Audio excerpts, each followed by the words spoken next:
सरकार पर जमकर हमला किया। बिहार में अपनी 4 सभाओं में मोदी ने लोगों से जेडीयू को हराने की अपील की। पूरे हिंदुस्तान से मुझे 300 कमल चाहिए, बिहार से मुझे झोपड़ी चाहिए, बिहार से मुझे पंखा चाहिए और आइए बहनों, इनका खाता भी खुलना नहीं चाहिए।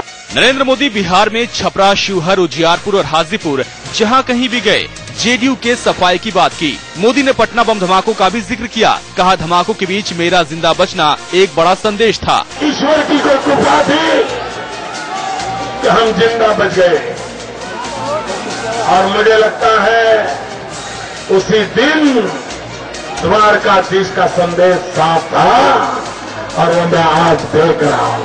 बिहार ने मुझे कर्जदार बना दिया है।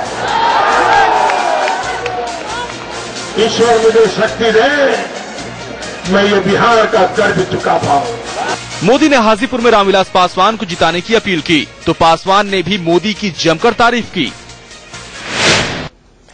नरेंद्र मोदी ने युवाओं को लुभाने के लिए खास दांव चला। मोदी ने कहा, अगर देश के युवा अपने करियर के 5 सालों को बेहतरीन बनाना चाहते हैं तो बीजेपी की सरकार लाए। आज सुबह अहमदाबाद में मुझे वोट डालना था, वोट डाल करके आया हूं। आप भी बहुत भारी मात्रा में मतदान करेंगे। बुधवार को नरेंद्र मोदी ने बिहार से लेकर आंध्र प्रदेश तक दिन भर में 5 सभाएं की और हर जगह उन्होंने समर्थकों से भारी मतदान की अपील की। लेकिन इस अपील में मोदी ने पूरे दिन अगर किसी को सबसे ज्यादा लुभाने की कोशिश की तो वो थे 18 से 28 साल के युवा वोटर। अगर 18 से 28 की उम्र ये आपकी जिंदगी का गोल्डन पीरियड, उस समय दिल्ली में अगर निकम्मी सरकार आ गई तो आपके तो 5 दिन नहीं 5 साल बर्बाद हो गए। आपके 5 साल बर्बाद हो गए, जिंदगी कभी लौट करके नहीं आएगी।